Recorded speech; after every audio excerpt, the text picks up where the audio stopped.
Olá, estamos iniciando mais um programa Conhecendo o Ministério Público.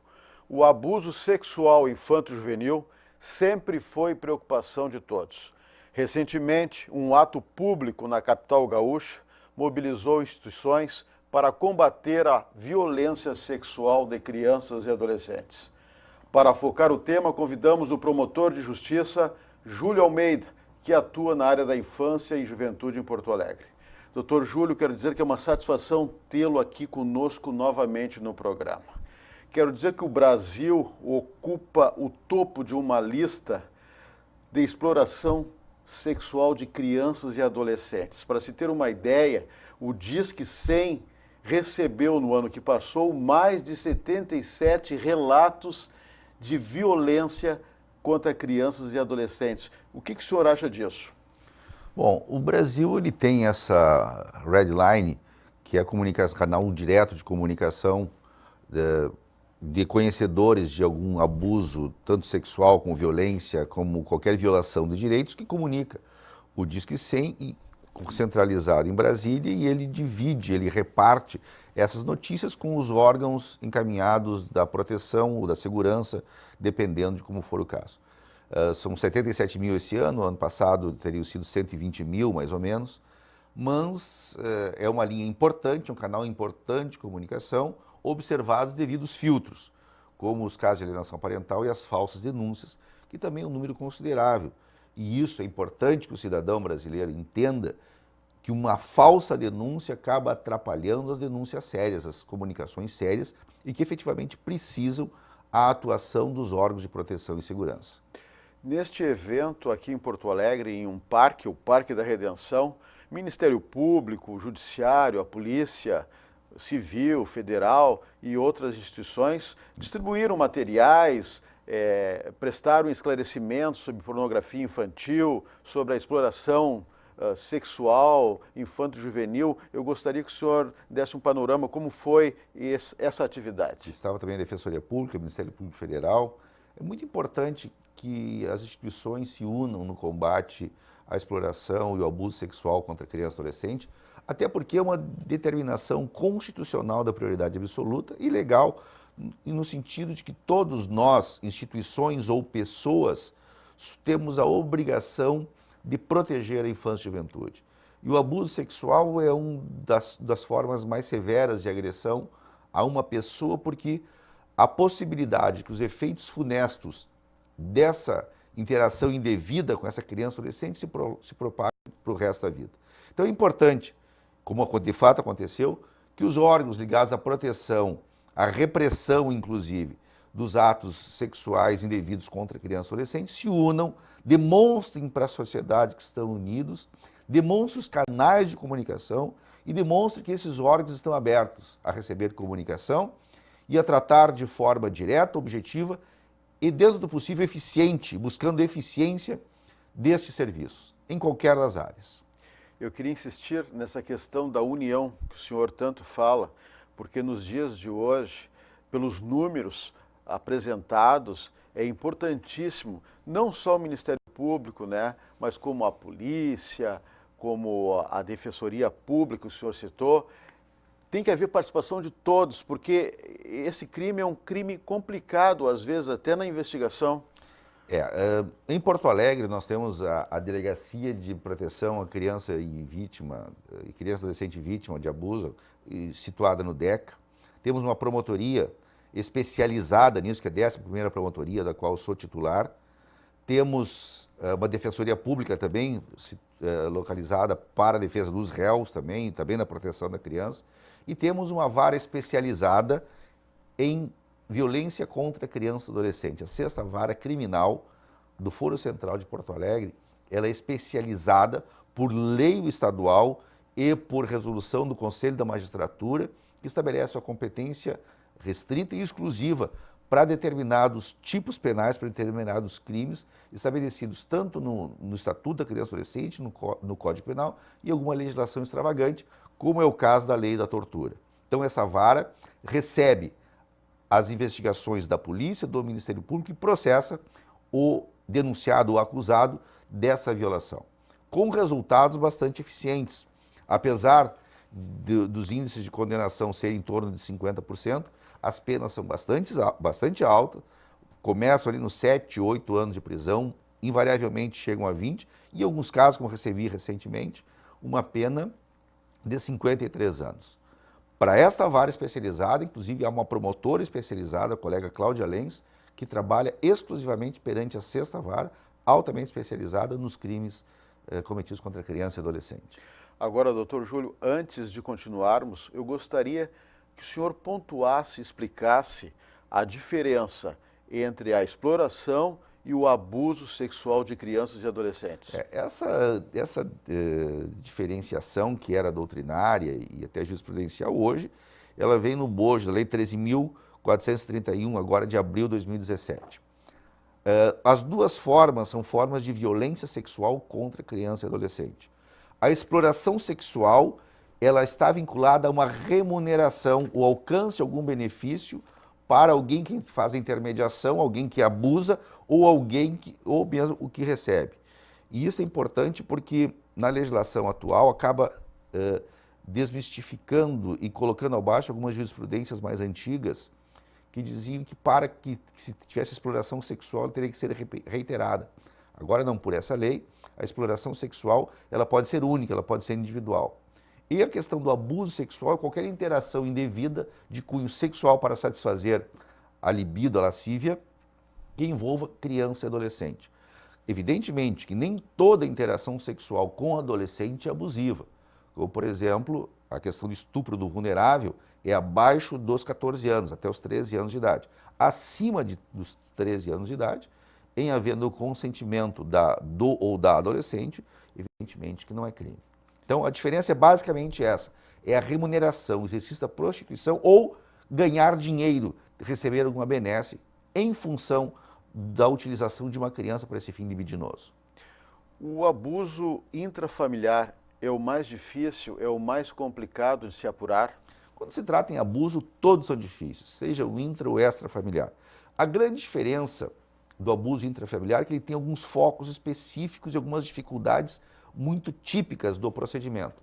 Como, por exemplo, o abuso intrafamiliar é sempre alguém, em regra, alguém muito próximo dessa criança ou desse adolescente. Alguém que detenha a confiança da criança e da família. E é bastante comum acontecer isso e, nestes casos, haver bastante comum a proteção indevida que acontece, porque, mais às vezes, envolve toda a questão do parentesco, a questão da afetividade, a questão da produção de bens e dinheiro para sustento daquela família.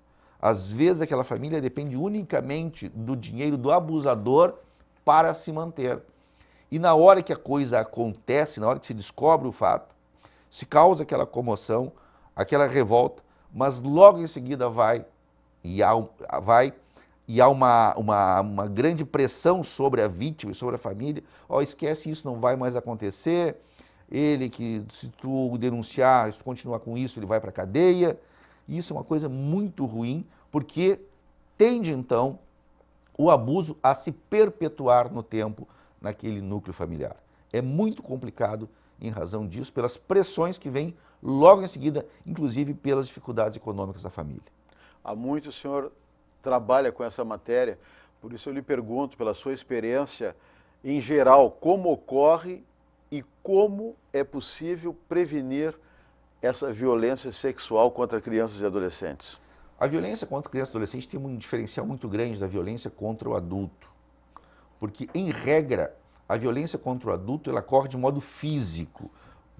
Entre aspas, né, aquele estuprador da rua que ataca o homem ou a mulher com uma faca, com uma arma, leva para um lugar ermo e comete o ato sexual. A violência intrafamiliar contra criança e adolescente ela é mais velada. Ela é feita no âmbito da família, no âmbito da escola, de alguns lugares, onde ela pode acontecer com essa proximidade. E ela tem o caráter que é da comprovação um pouco mais difícil, porque às vezes, no mais das vezes, ela é psíquica, ela é um toque indevido, ela é uma manipulação indevida que não deixa uns vestígios físicos. Então, para isso, nós temos que investigar através dos vestígios psicológicos. E nós temos também uma promotoria em Porto Alegre, capitaneada pela doutora Denise Vilela, que é dessa promotoria que trata da proteção, e a mentora que organizou, no âmbito do Ministério Público, o CRAI, que funciona, é o Centro de Referência de Atendimento, que funciona junto ao Hospital Presidente Vargas, que tem, junto com os órgãos de perícia, que busca fazer uma perícia psíquica na criança, buscar lá dentro do seu íntimo, dentro da sua mente, os fatos que aconteceram e da forma que aconteceram. Então essa é a nossa dificuldade por não deixar vestígios físicos. Deixam sim vestígios psicológicos e marcas psicológicas na vítima por um longo tempo. E como identificar esses sinais de abuso infanto-juvenil? Bom, em primeiro lugar, a família. A família tem que estar muito atenta para esses sinais, que nem sempre são visíveis. Mas tem que ficar atenta por uma mudança repentina de comportamento. Podem ser vários indicativos, né? Então nós temos que tomar muito cuidado para tratar disso, para não ter tudo como abuso sexual ou como violência sexual. A autolesão, criança que aparece cortada, a questão da enurese noturna, começa a fazer xixi, começa a defecar durante a noite, alguns medos, alguma restrição com determinada pessoa, no mais das vezes adulto, o fato de dizer que não gosta daquela pessoa, são sinais que não devem ser tidos como exclusivos e não devem ser tomados desde logo como ocorrência de uma violência sexual. Mas a família tem que ficar atenta, o responsável ficar atento e buscar auxílio especializado nesse sentido e sempre trazer na família a transparência, que a mãe, o responsável, o pai, o responsável, o tio, enfim, a tia, aquela pessoa da confiança da criança tem que sentir nela alguém que se possa abrir o jogo, contar as coisas que aconteceram, sem que essa criança se torne a vítima do abuso que recebeu de forma reiterada. Claro. Isso é, ela não pode ser tomada como o causador daquela violência contra ela. E geralmente, doutor Júlio, qual é o perfil do abusador? Fica muito difícil dizer um perfil de abusador, mas na intrafamiliar, normalmente é uma pessoa mais velha, numa faixa etária mediana, alguém próximo da família, mas sempre tem alguma demonstração de algum desvio de conduta de cunho sexual, algumas observações, alguns fatos indevidos. Nós não podemos confundir, é que é muito complicado e acontece muito seguidamente, às vezes, pela alienação parental, isto é, eu quero prejudicar o meu ex-cônjuge, a minha ex-cônjuge, quero prejudicar o avô, o enteado, o meu genro, minha nora, e às vezes por um pai e uma mãe fazer a higiene íntima da criança, isso se transforma em uma percepção de abuso sexual, quando na verdade não é. Então, é muito difícil dizer um perfil, mas ocorre de forma mais acentuada alguém próximo à família, com uma idade entre 40 e 50 anos, acima de qualquer suspeita, e que tem oportunidade de ficar, ainda que com breves períodos, ficar sozinho com aquela criança. Claro. E a questão da internet? Como prevenir, né, o acesso da criança, do adolescente na internet? O que se faz? Qual é os números que o senhor tem hoje? Desmistificar a questão da internet, a questão do sigilo e da privacidade da criança e adolescente. Muito bem. Certamente, as crianças e adolescentes têm muito mais habilidade com a internet do que nós, pessoas 40, 50, 60 anos. Tem que ficar muito atento. Em primeiro lugar, conversar de forma muito clara e ter a consciência de que a criança não tem, e o adolescente, não tem essa privacidade absoluta nas suas relações com a internet. Os pais têm sim o direito e o dever, não de investigar, mas de observar, de tratar com muito cuidado, ver onde e com quem a criança está se relacionando neste núcleo, neste meio virtual. E estar muito atento para mensagens com duplo sentido, ficar muito atento com a troca de fotografias, de imagens de nudes, pedido de nudes, pedidos de encontro indevido, várias pessoas tratando do mesmo assunto, dos grupos de WhatsApp da qual a criança e o adolescente estão interligados, dos nomes, e alguns nomes muito típicos dessa área, como novinha, novinho, bebezinho, tem que ficar muito atento para isso, como um sinal de alerta. Mas sempre o principal é a transparência das relações, das comunicações dentro da família com os seus responsáveis. A internet, em que pese não ser um mundo à parte, ela tem os seus segredos e tem as formas de buscar. Então, temos sim que nos atualizar nesse sentido e ter um zelo muito especial no sentido de verificar com quem nossos filhos, os nossos pupilos estão se relacionando. Não esquecendo jamais que a internet não esquece.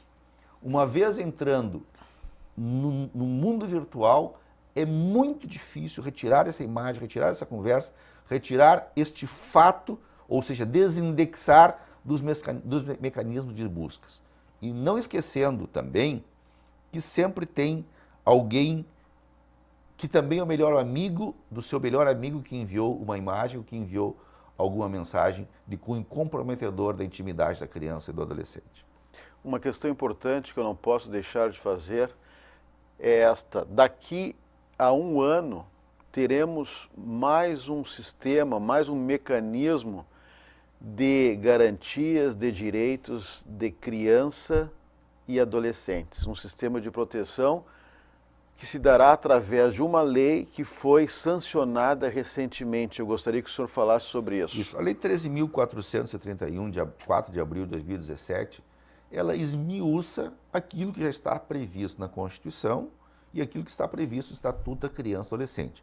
Repetindo vários mandamentos daquilo, mas colocando algumas normas processuais e procedimentais em proteção da criança e do adolescente, estabelecendo um sistema de direitos e garantias que envolve desde lá da fase policial, a fase pericial, a fase ministerial, fase judicial, onde a criança passa a ser vista como proteção, como objeto de proteção, como já o é, mas também evitando a revitimização dessa criança. Este modelo, ele nasceu em primeiro lugar aqui no Rio Grande do Sul, já aproximadamente há 15 ou 20 anos, lá, alguns do desembargador da Autué, Afonso Mando Conze, Veleda, doutora Maria Regina, enfim, vários atores desse processo que verificaram que numa inquirição, numa ouvida de uma testemunha sobre uma violência sexual, se revitimizava aquela criança. Fazia ela, se faz, ela reviver aquele trauma.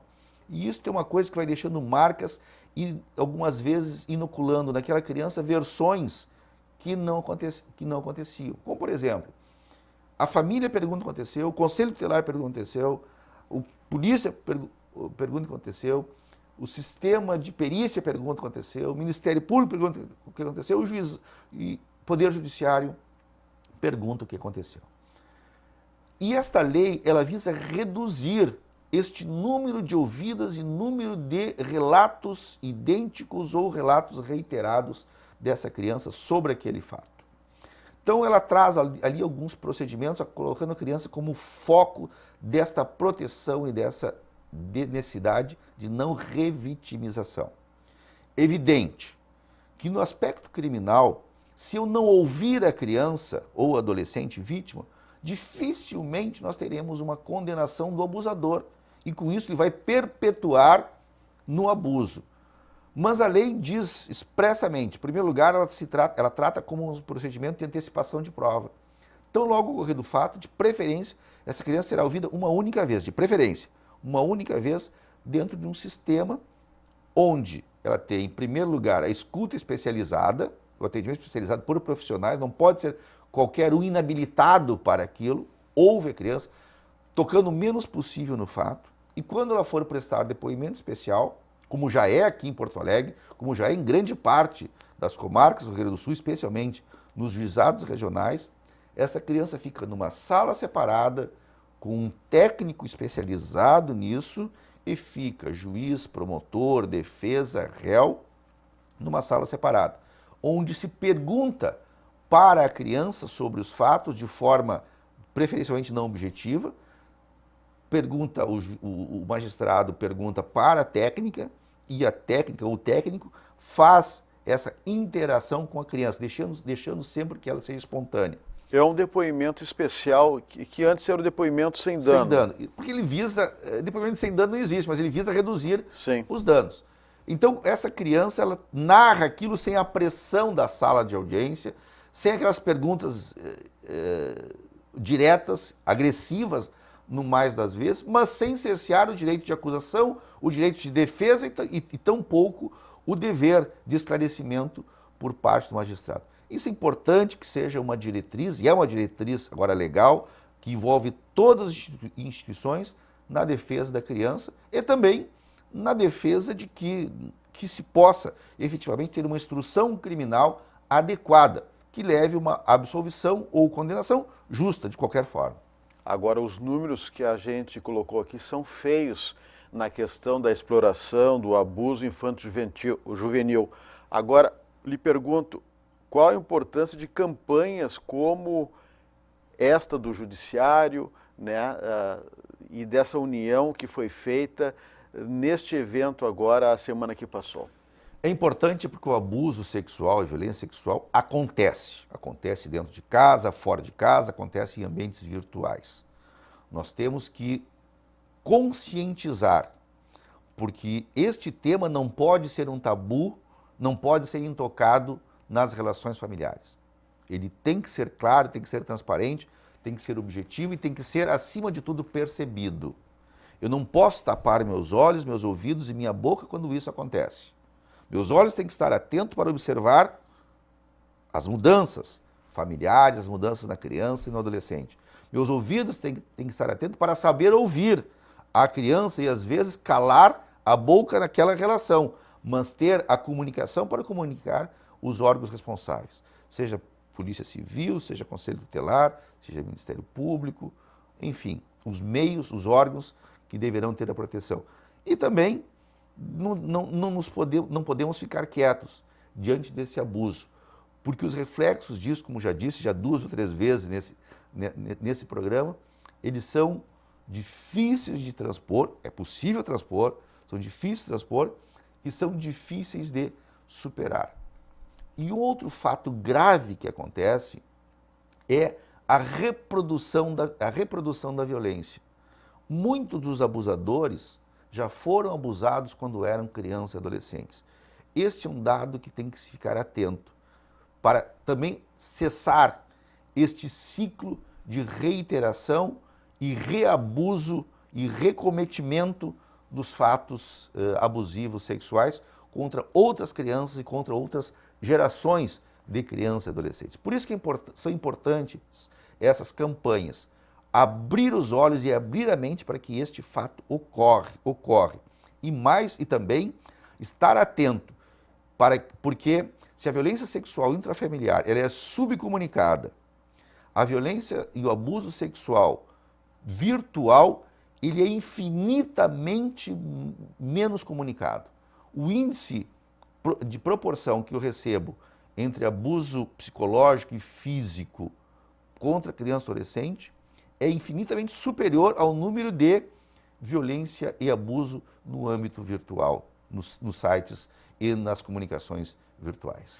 Nós estamos chegando ao final do nosso programa, doutor Júlio, mas o senhor ainda tem 1 minutinho para as suas considerações finais e, quem sabe, passar uma orientação aos pais. Gostaria de dizer que nós temos que ler a Constituição e ler o Estatuto da Criança e Adolescente.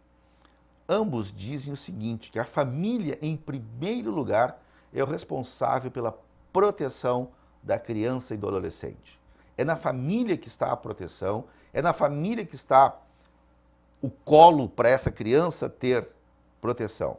Os pais, os responsáveis, não podem deixar que a escola tome conta exclusivamente da sua criança, que os cursos que ela propicia tomem conta da criança, que a polícia, que o Conselho Tutelar tome conta dos seus filhos. É a família responsável. Há que se resgatar, e a lei assim determina, e a Constituição assim determina, há que se resgatar este dever familiar de zelo para com a criança e adolescente.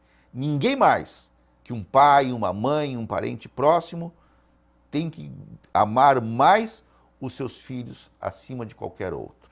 É nesse sentido a orientação. Fiquem atentos, tomem cuidado, conheçam a legislação, conheçam seus filhos e conheçam os meios e as pessoas com quem eles se relacionam. Ok, promotor de justiça Júlio Almeida, que atua na área da infância e juventude aqui na capital gaúcha. Mais uma vez, eu agradeço a sua participação no programa, a sua gentileza em aceitar o nosso convite. Se você tem críticas, sugestões, mande um e-mail. Mande um e-mail para o endereço eletrônico que está na tela. Lembramos também que esse quadro poderá ser revisto em nosso canal no YouTube. Na próxima semana, voltaremos com mais um assunto de interesse da sociedade no programa Conhecendo o Ministério Público. Até lá!